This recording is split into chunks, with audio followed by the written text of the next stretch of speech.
And our speaker today is Dr. Charles Schlesinger from Albuquerque, New Mexico. He earned his dental degree from Ohio State University, did his residency at the VA in LA, and he's a fellow of the ICOI. And in 2018, he started his current practice, Comfortable Dentistry for You, and it's now grown. Is it 2 locations or 3 locations, Chuck? Excuse me. We are back down to 2 right now. 2. Okay. 2 locations in the Albuquerque area. And I've known Dr. Schlesinger for many years, and I know that his clinical skills as well as his business acumen are at the highest level. So I am really looking forward to hearing his advice on integrating digital dentistry into the general practice. So Chuck, I'm turning it all over to you. All right. Let me get this up and ready to go. All right. We good? All right. Well, just like Roger, I'm fighting a little laryngitis here. It seems that every allergen in New Mexico has come out all the same week, and so I'm gonna try to make it through this one. What I wanted to talk to you guys about today was how I brought digital dentistry into my practice. This was something that I've been practicing now. I'm on my 27th year. And it was something that I put off a lot over the years. I was exposed to digital dentistry very early on, actually, in dental school. We had a CEREC 1 that the PROS department had, and it was the most complicated, worst machine in the world, and it scared me for many years. And I really was one of those people that kind of said, you know what, I'm just going to do it the way that I was taught. I'm going to take conventional impressions. Let somebody else do CAD/CAM, so on and so forth. So what I want to do is kind of walk you through how we brought it into our practice, some of the good things, some of the bad things that occurred during it, and then kind of run you through how this system works. And I think one of the great things is the IO system that was put together by Glidewell. Really is the most intuitive system that I've worked with. And it's made this transition very, very easy. So, as I said, I waited a very long time to get into this. We did not bring this into our practice until Q3 of last year. I waited a long time for many reasons. One of it was I was extremely turned off over the years by the CEREC representative coming into my office and just hounding me that this is the greatest thing in the world. You have to do it. If you don't do it, you are, not at the top of your game, so on and so forth. And it really kind of turned me off to that. And I had this also false impression that I would have to become a lab man in order to incorporate not only digital scanning, but also creating restorations within the office. So it really put me in a situation that I was not real happy to jump forward. I had looked at some of the newer ones that came out at the time when E4D came out, and it promised the world to us. I remember the day that a rep came in and they said, we're going to be able to mill cast crowns, and it never really came to fruition.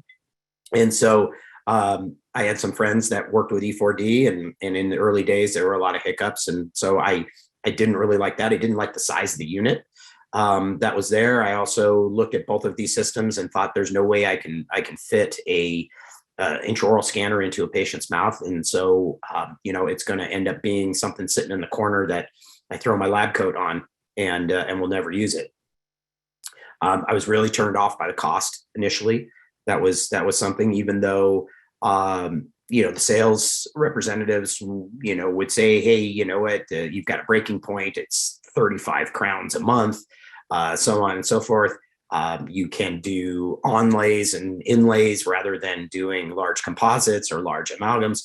And all those things kind of were hard to juggle, along with, at the time, a CEREC machine was north of $100,000. So it was something that really kind of put me off, and I just forgot about it. And I got good at doing conventional impressions and doing that. And I thought, well, why should I worry about moving to the next level? And then in the past few years, it really was about how am I going to integrate this into my practice? I was I'll admit it, I was pretty scared with respect to not necessarily myself, how I was going to integrate it, but how my staff was going to embrace the technology. Assistants that never did anything digitally, would they just think of it as oh my God, my doc just came back with something new and now I got to learn how to use it. That was one of the things I didn't know. My staff at the front office wasn't sure how that was going to affect our scheduling, and especially if we were going to try to do same day restorations, things like that. So these were all things that were really a problem. And as I said, it was completely foreign to my staff. And my current staff, I don't have a single person who, prior to us bringing this technology in, had ever worked with any type of digital impressions or iteros or anything at all.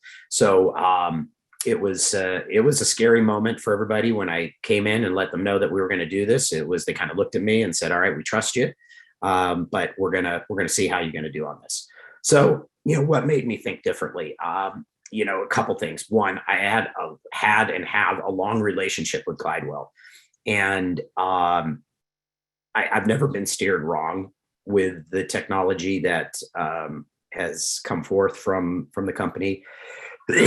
And that gave me a little bit of a good feeling that if I came through that I would be able to do this. I got a lot of exposure to the technology just being a KOL on the implant side. I was able to talk to not only people from Glidewell about the technology, but I was able to run into other doctors that were in my courses that had embraced the technology and were very, very happy with how it was working and within their practice. That got me to start talking to more and more people about using digital scanning, how it affects them, not only on the conventional crown and bridge side, but also on the implant side. Spoke to other KOLs, had many, many conversations with Dr. Chi regarding this, and like I said, and talking to people that had no stake in the game, being doctors who have already embraced this technology within their office, and that really was kind of the tipping point for me on all this. And then looking at all the systems out there, it to me was great value at fair pricing, and that really was like, okay, we're gonna go ahead, we're gonna jump in here, we're gonna get this all done. So how did I do it? I was afraid to jump into things 100% by saying, okay, we're going to bring all this technology in, and at day one, we're going to scan, mill, deliver to the patient, so on and so forth. I knew if I did that, it would have actually been a nightmare, because there is a learning curve. I would not say it's a steep learning curve. It was definitely much flatter than I expected it to be. And I underestimated how quickly members of my staff would pick up on the technology. And I guess that goes back to me being, an older practitioner. When I've got staff members that are in their 20s that have grown up in the digital age, it literally was a video game for them. And it was very easy for them to pick up on the nuances of the system. We received our scanner first, and that was more an artifact of that the mills were backlogged at the time, but it worked out perfectly for us. We received the scanner, and then what we did is we got comfortable scanning and sending cases to the lab. And so we, I've got to say, the first couple of days, it was like, okay, do we trust what we're doing? Have we captured everything that we need to do? How do we do this? We had a couple hiccups that occurred very early on, just due to our internet in our office. We had, unfortunately, some spotty internet that was difficult to work with. We got that resolved pretty quickly, and once we did, everything went real smooth. So we started doing scanning, sending it to the lab. The beauty thing was, even just sending it to the lab like this, we were getting it back in our office within about 4 or 5 days, and that was wonderful, because now we could schedule patients at 1 week out. rather than at the normal 2 to 2.5 weeks out, like we would do for standard impressions and analog models. And then what we did is then we had our mill set up, and we went slow. We took selected cases that we decided that it would be good. And we started milling. We didn't do same day restorations when we first started out. It was going to be too much to try to do that and to bring that in, put too much pressure on everybody, especially because we ran into some situations where, like I said, we had internet and connectivity issues that, sorry, my dog was pounded through the door. We had some connectivity issues that made things kind of difficult. So I didn't want to have patients lose their confidence in us with this. So we basically just said, we're going to go ahead, we're going to scan this, we're going to mill it in the office, and we're going to bring you back, and we'll bring you back in a day, or we'll bring you back. At first we were doing a day or a couple days later, and temporizing it traditionally. Then we started to do same day, but we were delivering later in the day. So we'd bring a patient in the morning, we would mill, scan, or prep, scan, mill, and then bring them back in the afternoon and put them in a third column and say, all right, we're going to deliver your crown today. Many times, if it was a situation where we were going to be able to do it within a couple hours, we didn't even worry about temporizing at all the tooth, because they were still going to be anesthetized. And then finally, we got to the point where we could, prep, scan, and mill in about an hour and a half. And sometimes it's a little bit longer, but for the most part, that's where it is, because of the way that my office is set up, that we have enough rooms that we can park a patient in the room if they want, or we can tell them, hey, you want to go run a couple errands and just be back here by the time period. Usually it's 30 to 45 minutes or so, and then we'll get your crown in. So that's kind of how we did it. And what I felt was that this took the pressure off of me. It took a tremendous amount of pressure off of my staff to try to perform beyond their capabilities, at least initially, and then finally got us to a point. And my staff they're doing scanning. They are doing the majority of the design on the restorations. At first, I was checking, making sure I'd come in, I'd check, or they'll come to me and they'll say, hey, you know what, this margin, what do you think about this? So on and so forth. I'd make my adjustments that I'd make. And then they would go through and get everything milled out and have the restoration prepped for delivery. So I'm able to be in another room. I'm able to continue my production while they are, one of those individuals is working on these things. So I think the key to success was really, I've got to say, it really is what Glidewell has put together with their training and the way that they implement this technology. Like I said, we had one day, we got a notification that we were going to be getting our equipment sent to us. All of a sudden, these huge boxes showed up, and we set them aside in the back area where we were going to put the mill up. And then they came in and set everything up, basically set the mill up, set the computer up, made sure that everything was functioning correctly. And then the in-office training occurred. The in-office training was fantastic. It was at our pace. It allowed us to ask questions. It allowed my staff to get their questions answered. And I had everybody from the back office to the front office involved in this, because I wanted my front office to know what steps we were going through on the back end in order to do all this. And then there was virtual training that was available also for scanning.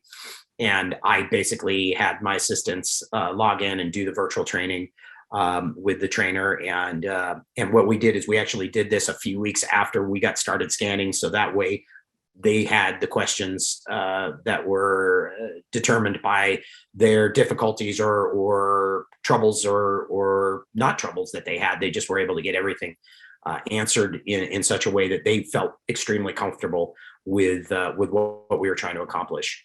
And then I can't emphasize this more.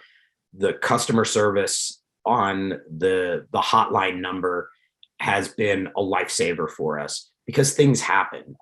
We're dealing with a lot of moving pieces with software, and moving software from one computer to another computer, from one system into another system. If we were scanning within our fast scan and then moving it over to our mill, it has a bridge through Medit, and then it comes back. And so there's a lot of moving parts. And occasionally something occurs, and we could get on that customer service number and get things fixed immediately. And then the other thing was marketing materials, which was really fantastic for us. It allowed us to add things to our social media. There are videos available that were patient education videos that were great for our patients. We started an advertising campaign regarding same-day restorations, and we did that both in print and in our TV commercials that we do. And it's been very successful. We've gotten a lot of calls just based only on the fact that we have the capability of doing a same-day restoration. Like I said, as far as the setup, the mill is not large. We had in our back lab area, we basically had a countertop that fit the bill perfectly. The beautiful thing about the fast mill is that you don't have to have an external water source. You don't have to have an external air source for it. It's electric driven. Basically, you just have to have a plug for it. We hooked it up here, as you see. This was all done by the Gladwell representative that came out. They put the CPU in, they put the monitor in, and got everything ready to go for us. As I said, I got the Medit scanner versus the iTero. Both of them work. My other office has an iTero scanner. So we have this unit, and we originally started out with a PC unit, and then we ended up switching out to the laptop unit just because of some difficulties that we were having on our side with some things, and it's worked out great. And we park it in one room when we're not using it, and then the cart allows it to be rolled into any of the 5 operatories that we have to do our work. As I said, this product support number that you see up here on the screen is fantastic. I literally can call, say, hey, you know what, this is Dr. Schlesinger. Here's my office number. And they're like, okay, what's going on? You tell them what kind of situation is happening, and they will remote in if they need to, or they'll walk you through to get things done. And that has saved us many, many times because, I consider myself partially computer literate, and but I definitely am. I know what I know, and what I don't know is a hell of a lot. And they were able to really get us through from one point to the next when we needed them. Now, I'm not going to say it was all roses and sunshine. We did have some issues. We had some burr breakage. We had some things that happened, but I found out that much of this was actually my fault. And it was my fault in the fact that when you start milling your own crowns, you have to be very conscious of the restoration that you are planning to mill. And you have to be very conscious of the preparation that you create. And so situations that I ran into was internal line angles that were too sharp, which I never really thought about because, as most of us that we're doing regular impressions and sending things off, or even digital impressions and sending them off, it's kind of a black box, right? You send it off, the lab does what they do, and it comes back. And if the lab doesn't give you any feedback and say, well, we had to do X, Y, and Z in order to make this work, you just think you did a great job. So you definitely become more conscious of the work that you do. But again, I called up support. Support said, hey, great. You know what? You had a burr that broke, or you had a block that separated. We're going to go ahead and get that replaced for you. Let's take a look. They looked at the preparation. They're like, this is the reason that something happened. And so you learn from those things. And we haven't had any issues, knock on wood, since that time. The software is extremely user-friendly and extremely intuitive. I can navigate through this very easily. My assistants can navigate through it very easily. And we usually don't have any issues at all. This was one of our very, very early cases. We had already gone through the scan of the arch, the mandibular arch, with the restoration. We scanned the upper arch. This is the screenshot from doing the occlusion. And as you see up at the top of the screen, if you're not familiar with this software, it kind of walks you right through. The little window to the left will tell you exactly what needs to be done as we walked through it. And here's the original scan that came off the Medit scanner. And then this all gets sent over to our mill computer. Then on our mill computer, this is where my assistants take over, and they basically design the restoration. One of the great things is the margin AI. We're all talking about artificial intelligence these days. This margin AI, which reads the scan and determines the margin based upon curvature, is, I would say, about 98% correct. And the better that you prep your tooth, the more accurate that it is. But you have the ability to make some changes. So, my assistants will go ahead, they'll open this up, they make the adjustments, they put the path of insertion for the occlusal, they put the buckle in the right position, because that'll help determine how the final restoration is put together. Here's with the margin. If you want to make margin changes, it's very easy. You basically just click on one of the dots that's on the margin, and you can see that little grid that pops up in the middle there. And that shows basically a cross-sectional curvature. And you can move that little yellow dot occlusally or cervically, depending upon where you want your margin.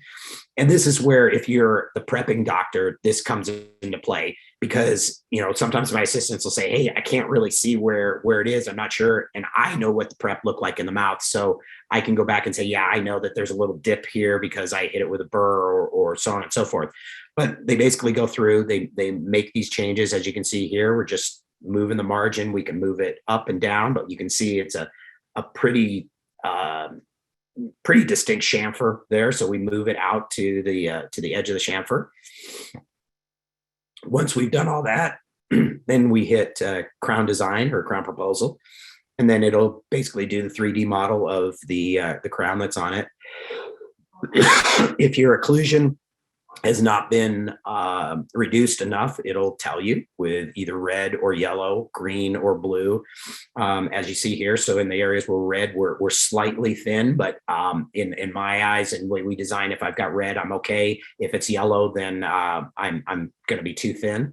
And sometimes this just might also be an artifact of how the patient closes down, because you are taking a bite registration optically, and you're moving that scanner back and forth in there. And sometimes patients will move a little bit when they do that. But pretty straightforward. Once we're happy with this, then we can look at our interproximals, decide what we want to do. The defaults that are already set up within the system are really great. We do a little bit of adjustments, make our adjustments, and then we get a crown proposal. And then once we get a crown proposal, then we can go ahead and mill. On the milling screen, once you've got everything set up, it'll tell you your time to mill, how long, what percentage it is that has already been milled, and how much longer it's going to take to finish your restoration. So, like I said, it's pretty cool. On average, we're looking at about 35 to 40 minutes on milling time for fully sintered Bruxer material. The smaller the crown, the longer it's going to take, because there's going to be more material that's going to have to be removed. The larger the crown, the less time it takes, because there's less material that needs to be removed. So we're looking at those kind of time periods for our Bruxer, which is what we're using for our final restorations. If we're doing something like a biotemp, we're getting them milled in less than 10 minutes on something like that. So it's really quick if we're going to do a biotemp. Again, there's a wow factor for all this. We have, sometimes the patients will ask us, "Hey, can I see, where my crown's being made?" And we'll just bring them back to that area. And, they literally are transfixed, and we'll watch this thing go to work. And then we get our final restoration. This is, it is when we pull it out of the machine. We cut off the sprue that's holding it. The assistant uses a Bruxer polishing kit to remove the tiny little bump, and then to polish up the area where the sprue is at. Here was, like I said, one of our very first ones that we put in. The lingual cusp are a little sharp, so I just came in there later on and smoothed that out. But marginal integrity was awesome. And that's what I'm looking at. And so what we do is then we micro etch the interior or the intaglio of the crown, and then clean with IvoClean, and then we cement with Reliax cement. This was another case on an upper first molar crown proposal, or the margin. As you can see, these were early on when I was really getting on myself because my preps were horrible. I never realized how bad my preps were when I sent them off to somebody else. But now that I've got to deal with the ramifications of a bad prep, it was really annoying. Crown proposal down on the bottom right. And then it kind of walks you through. So what it's going to do is this is a window that's in there. You've got your tool life, your coolant life, your percent complete for your restoration. You have your blocks. You have a brand new burr for each one of your Bruxer blocks. So that's nice. We have a nice inventory of Vita shades that we work with. We eventually got the restoration milled. Here's just a quick little video of how it kind of works when we do this. So we come in, we're ready to mill after we've done the design. You hit mill, you hit your fast mill that you're going to do it, and then click OK. And once you've done that, then it'll walk you through the steps of loading your block and loading your brand new burr. So here it'll say, load your Bruxer block now.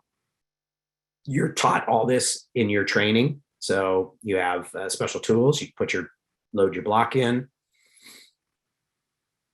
And then once the block is loaded, then it's going to ask you to change your burr to a brand new burr. And again, very, very intuitive, very easy to do. You literally pop it open, pull the old burr out, put the new burr in, close it back down, and you're ready to roll. Once you do that, you hit mill and the machine starts up. One of the jokes that we have is when these machines get ready to start up, the first thing that happens is the burr comes across and gets a 0 point off the other side, so it knows where it is three-dimensionally in space. And then it sounds like a 747 jet getting ready to taxi. You hear the electric motors wind up, and then the coolant starts spraying, and then it goes through a couple little gyrations to get all of the parameters set, and then the burr starts cutting. And then once that block is ready, it drops in and it goes through the process of cutting these restorations. Here is at cementation. So it was the upper first molar. As you can see, shade wise, we're in good shape. Anatomically, we're in good shape. Marginally, in great shape. So it really was good. We do very minimal adjustments on my restorations. And I think, that is more attributed to digitally scanning, because I noticed that even the crowns that we send to the lab, that we send it in and it's on a digital impression, are much more accurate and much less restoration finagling that we have to do in order to get them to fit, especially with occlusion. So, what's the all important number, the ROI on this, if you kind of look at what you're doing now and thinking about getting into digital, either just scanning and sending to Glidewell to be restored, or whether you're looking to mill, if I was doing a VPS impression and sending it to Glidewell, it was about $117 for a Bruxer crown round trip. That includes the $18 of shipping for both ways, and still a great value. If we scan it and we send it, we're looking at about $88 for a Bruxer crown, including shipping on the digital side. But then if we start milling, it basically is just block price, and about $43 a block for the Bruxer now. So, that's a huge savings when you start looking at this. And as was mentioned in the business aspect earlier, our overheads went up, and I see a lot of insurance-driven patients. And so my ability to raise fees is not there at the same level as somebody who has more of a practice that is a fee for service. So this has been a great thing for us. As I said earlier, we've gotten a lot of patients solely on the fact that we can do same day restorations. We've had patients call up and they're like, hey, we saw that you guys can do it. Can I schedule for this? And so that also comes into what we were talking about with scheduling. My front has been able to do it. Luckily, we have enough rooms that we can park patients in other rooms or work around them if we need to. But what it's done with our scheduling is, if we're doing same day scheduling or same day restorations, it's about an hour and a half. We usually do about an hour and 45 minutes blocked off for that patient. You never know how long a prep's going to take or what kind of things. I never want to underestimate and say, oh, we're only going to go ahead and block off an hour and a half, because, then you're going to get into a situation where your preparation is going to take you longer because of an extremely large buildup or chasing decay that you think is never going to end. So all these things are things that I try not to get myself into a situation that puts me in a bind to run behind. But having our extra rooms has definitely helped. The other thing that I didn't even really think about prior to doing this was on emergencies. We just had a patient a couple of weeks ago, an attorney in town. He basically snapped off number 7, had a court date that afternoon, and he came in, and we ended up, thank God that the tooth was already endo treated. We went ahead and put in a post, a buildup, and then we essentially milled him a temp that day with the Bruxer, or not the Bruxer material, but with the temp material. And the temporary looked way better than I would have had to do with an acrylic shell to try to make this happen, because I didn't have a tooth to pattern this off of before. So that has also helped us out tremendously. On implant restorations, again, there's a big savings when we look at a screw retain restoration at about $216 and some change. When done digitally versus a little under $270 for analog impression and shipping on doing a Han implant with the 20% off. So again, it's increased my profitability in that respect. When I look at kind of my monthly, we do about 35-ish standard crowns a month, and that took my lab fee from about $4,100 down to about $1,500, which is a significant change. And so, extrapolate that out over a year, just on those two kinds of restorations, or that kind of restoration, we're looking at an increase of about $31,000 to my bottom line. That is just because we're milling things in-house. And yes, you've got your payment for your mill and you've got all that kind of stuff, but that's cost of doing business in my eyes. And it still comes out. And then, we actually accelerated our payments, paid off our mill and everything this last month. And so now it's all free and clear. At this point, everything is profit for us. So it really has worked out well. So in closing, am I happy that I made this decision? Yeah, I am. I should have done this a long time ago. And I kicked myself for not doing it 10 years ago, 15 years ago. But I think there wasn't the right system out there. My staff is definitely re-energized. They're always talking about this now. They love it, especially my assistants. They love it that they are now part of the bigger aspect of the game, because they're making the restorations. For them, there's a sense of pride to say, hey, Mrs. Jones, we went ahead and we scanned this. I'm going to go make your restoration right now. And I think that's you can't look at that and not think that it's going to help to have staff that's going to be happier. My lab bill, probably about 50%. It's gone down, which again, to my bottom line, has been fantastic. My case acceptance has gone up in many respects, because we can get a same day crown for somebody. And instead of them putting it off saying, oh, I don't want to have a temporary. Patients hate temporaries. They've had bad experiences with temporaries, good experiences, but they like the fact that they may not have to have a temporary, or that we're going to be able to get them their final restoration very quickly. And then for me as a practitioner, it's made my preps better. This is one of my latest preps, definitely more in line with what I was forced to do in dental school, not what I made myself do when I got out. And so, you know what, I'm a better practitioner because of this. And so that makes me feel good about all this. And then bottom line, it's just cool technology.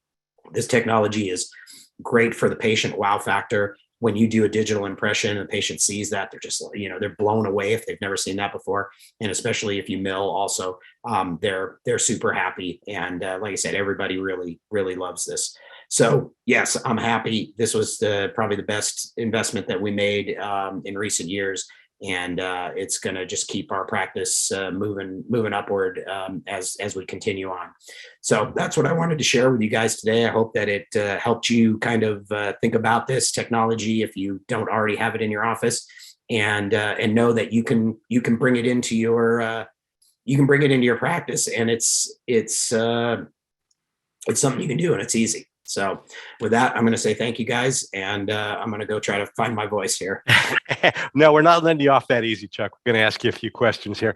But first of all, thanks for sharing your own personal experience in the lab. I think that was really, really helpful. And secondly, I know you're not feeling great today, and I do appreciate you doing this. Even it just shows what a great trooper you are. So, are you ready for a few questions? Absolutely. Bring it on. Okay. So on the same day crown, do you have the patient step out of the treatment area while you're creating the crown, or are they going to sit in the chair the whole time?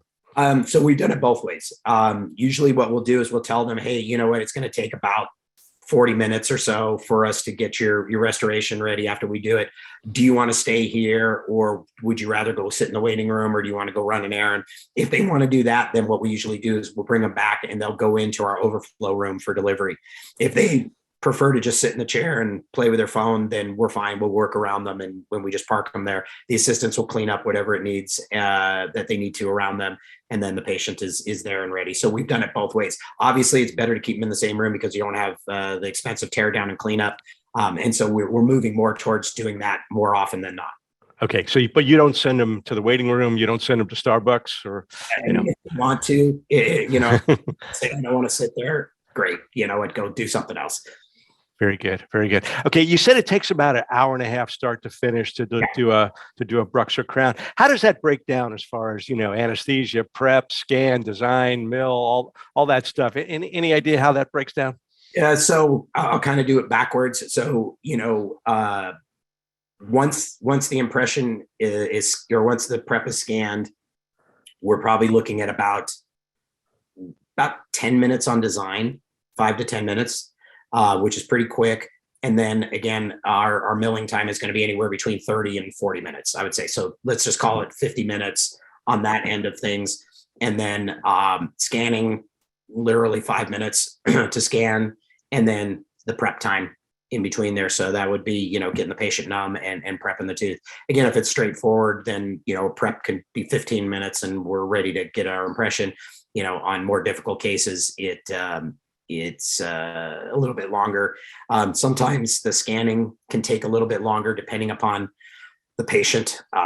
If you have a patient that if you're working on a posterior tooth and they can't open, they've got limited opening, then it can sometimes, be a little tough to get it, but most patients do pretty well. So yeah, I would say it's probably about 45 to 50 minutes, or 45 minutes or so from start to finish with impression, and the rest is just getting things milled up and back and seated. Okay. And for your preparation scan, is that something you do or staff does?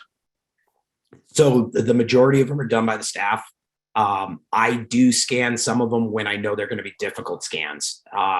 Really subgingival ones where I really know where the margin is going to be at and how to get it. But I've trained my staff, or my staff, said, I want to learn to do this. And it's great. And what I'll do is I'll come in and I'll just, before they hit that final button to get everything completed, they'll have me take a look at the impression and No, but they've gotten to the point that even sometimes when I take the impression, they're like, "Hey, you missed this. You need to go back over that." And I'm like, "Okay," and it helps to have two sets of eyes. But yeah, we do it both ways. And you got to make sure they don't hit the autofill button on the Yes. scanner, because then it looks like a great scan even when it's not. We get a lot of those here at the lab. So, Yeah.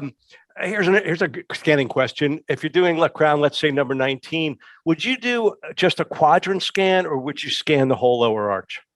So I do a quadrant. I do a quadrant scan. I think as long as you've got enough to establish the occlusion, you're good. So we'll do a quadrant scan for a single tooth. If it is posterior teeth that we don't have a distal tooth that's going to help establish occlusion, and we're just hanging off in space, then we might come around and do the full arch. But most of the time it's quadrant scan. On implants, I always do full arch scans on those, just because the system also defaults to ask you to do two different occlusions. So we do right and a left occlusion on that also. Got it. And then you showed us Bruxer Now, and I believe you also showed Bruxer Aesthetic Now. Do you use any other materials like camouflage, and I believe you mentioned biotemps now? So we definitely do biotemps, and we have been doing camouflage. And the reason that we have started doing some camouflage is, so I have a lot of patients that are state aid patients that do not have any benefits for posterior crowns. And in the past, we basically said, hey, we can either put a gigantic filling in there and just keep our fingers crossed, or you're not covered by this. What we can do is we can do a reduced fee, and we'll do a camouflage crown that is a 3 to 5 year crown. That's what I tell them. I'm like, you really do a good job taking care of it, you're going to get 3 to 5 years out of it. It is not a definitive restoration in my eyes, but some of these things they last incredibly well. So we have started doing more with camouflage for those kinds of patients, to give them an option to bridge until they're ready to have a definitive restoration somewhere down the line. Got it. How about Obsidian? Are you using any Obsidian? I haven't, because with Obsidian, then you're going to have an oven. Yeah. Exactly. Has to be crystallized in an oven. Yeah. So that's my delineation. I don't want to be a lab tech. So if we don't have to do it, then we don't. But it might be something that we get into later on. Okay. Is there a future plan for milling implant abutments? I can actually answer that. The answer is no, but we will be launching the screw retained crown very shortly. So we will have a screw retained option, but we don't have a plan to create milled abutments that for a cemented case. Okay, let's click that question. Oh, here you go. Here's a good one. You're going to love this, Chuck. Please complete the following sentence. I would not get this technology if I... Ooh, interesting. This technology, if I am set in my ways and I don't think there's any reason to change, and there are many doctors out there that, and I was, truly one of them that thought, there's no reason for me to change what I'm doing. I can take an impression. It takes 4 minutes and I'm done. I really don't think there are any barriers. And I know that sounds, I don't want that to sound salesy or anything, but I truly think there aren't. I mean, any barriers that you think you're going to have with this are going to be overcome pretty quickly. And, you've got to, if you don't have good internet in your office, sure. Yeah. You need to make sure. We had to put in another router in the ceiling in order to bounce around the corners. If you have horrible connectivity within your office, yeah, this is probably not the thing for you unless you fix that, because you're going to just be frustrated. But you can also scan offline and then be able to do it later. So that's another option that you have. But no, I mean, the long route to the short answer is there really isn't any reason not to incorporate this. I think that's a great answer. Really, because hey, most of the barriers are between our ears, right? Yeah. If you think that you have the perfect practice and what you're doing is perfect, then there's no reason to change anything. That's then just keep going. But yeah, there's a lot of advantages, and I think you hit on it pretty well. That a lot of people that that would not accept treatment are accepting treatment because they know they don't have to come back. So here's a question: will the screw retained implant crown be incorporated into the current milling machine? The answer is yes. They're doing some testing right now, but yeah, they'll actually have. You'll be able to pick the shade and pick the implant platform, and your block will already have the titanium insert inside of it, and then you'll mill it. So that's that should be coming. I believe it's early next year. I could be wrong about that. How many units can be milled at one time? Single units, unless you have the blocks, the bridge blocks. Now, we don't do any multi-unit within our practice right now. That's something we may get into later, but you're milling basically a crown at a time because you're milling out of a block. Right. But there are 3-unit bridges that can be done. I believe that software, they're always launching, new releases of the software, but yeah, it's set up to do a small bridge. Let's see. Oh, yeah, here you go. How about a surveyed crown for a partial denture? In other words, making a crown under an existing partial. Let's take a couple hours and go into that. But I would say, I mean, what you're basically doing is you're taking the scan of the existing crown and using that as your design for the crown. Yeah. So it can be done. I personally can't do it. I'm not that good with the software. But Chuck, are you able to do that? You know what? Those are the ones I send to the lab. But yeah, you can do your pre-scan and then use that to build your final one. I just haven't done it yet. And, right. And all the people that are good with this, we have several .io users who are sending us messages. Yeah, I'm sure most of those guys are able to do that, but I haven't gotten that far yet. You mentioned biotemps now, so you mentioned designing and milling a biotemps temporary. How does that biotemps compare to a conventional chairside temporary? Number one, I believe aesthetically they look so much better, especially if you are, where the big changes. I mean, if you're taking a pre-impression with an existing restoration that's there, you're taking a pre-impression and then you're using a bisacryl and you're building a temp on it, you can get a pretty good looking temp. The strength of the biotemps now is much higher. So we don't have any issues with things breaking off. Where it really shines is where you don't have something to make a mimic off of. As if you're going to use an acrylic shell, it looks like it's smooth. It's never the right color, so on and so forth. When we do biotemps that are like that, one, we don't have to worry about the shade being off. The occlusion is going to be there. It's going to look really good, and it gives us a preview of what our final restoration is going to be also. Exactly, and you just can't compare the strength of a milled PMMA temporary with what you make out of cold cure and whatever. It's just so much better. But I still have a lot of questions here about cost. You did a great job talking about the breakdown of the crown, but what about operational cost? Is there a monthly payment? What about after the first year? Can you give them a little more information about the costs? So, excuse me, I might be the wrong guy to ask on this because I have other people that take care of it. Your maintenance costs on this are minimal with regard to the machine itself. You do have to get your lubricating coolant. That's a purchase that you're going to have to make probably once every couple months, depending upon how many crowns you're milling. That kind of maintenance is easy. The maintenance cost for your staff to do things, it's, to me, there's no maintenance cost because they're just taking care of things.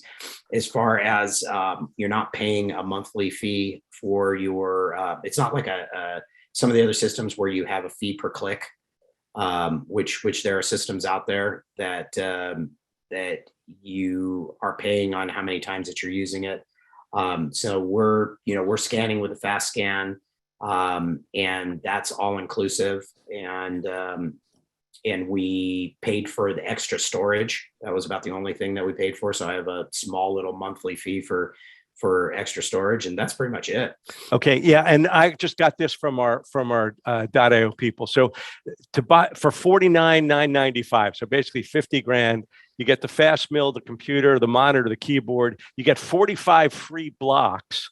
You get the in-office training. You get brought here for advanced training here in Irvine. You get a 12-month warranty, 12-month license fee, and then you can bundle it with the scanner, and you can have considerable savings from that. So there's a couple different plans, but yeah, basically, we're all about bringing down the cost of dentistry. So I think you'll find that everything's pretty reasonable. Chuck, you mentioned a really neat way that you kind of stepwise got your staff into this. You started by scanning, which I think is brilliant. Let's not change everything, right? Let's change one thing, make sure that works. Then you started doing not same day crowns, right? And then you started doing same day but not right away, crowns. How long, with this really advanced method that I think you figured out, how long did it take you to get up to speed? I mean, literally, it was about a month and a half transition time to do all that. And we had like some days early on where we had days where we were doing maybe 7 crowns that we were doing in a day. So they were getting 7 times that they were scanning, right. And then they were like, okay, great, I got that. And then, and I kind of asked them, I said, all right, how do you guys feel about us now going ahead and milling? And they kind of were like, I don't know. I'm like, all right, we're going to take it let's just plan 1 patient per day. Let's see what we can do here. And it was about a month and a half or so that we went through that whole transition. And there's still some cases that I don't mill in-house. Things like, restorations under partials, some anterior stuff. I just feel that I'm not good enough with it. If I sat down and really worked hard on learning how to manipulate and affect the design, I could probably get much better at it. I just have other things I want to do. I mean, I'm being truthful about that. So we use it for our bread and butter stuff, which is posteriors, basically canines back, premolars back, and we've done some anteriors, and it's been fine. But if it's a real aesthetic case, then I'm gonna let the guys that do this every day, get this right, especially if they have to make big changes. There you go. That's the true definition of wisdom, right? Knowing when to fire and when not to fire. So sounds good. Excellent. Well, Dr. Charles Schlesinger, as always, you have enlightened us and given us some great information, very practical stuff. Really good. Thanks for sharing your experience. And thanks to our panel. And thanks to all of you for joining us today. And we'll see you back next week when we have, as always, our business advisory panel. And our guest speaker will be Dr. Robert Koltz, who is the clinical director for Overjet. And he's going to be here discussing transforming dental care through artificial intelligence. So we're going to really work him over good to find out what all this AI stuff is and how this is going to help us. I'm looking forward to that. So let's meet back here next week, same time. And everybody have a great week and see you then. Bye-bye.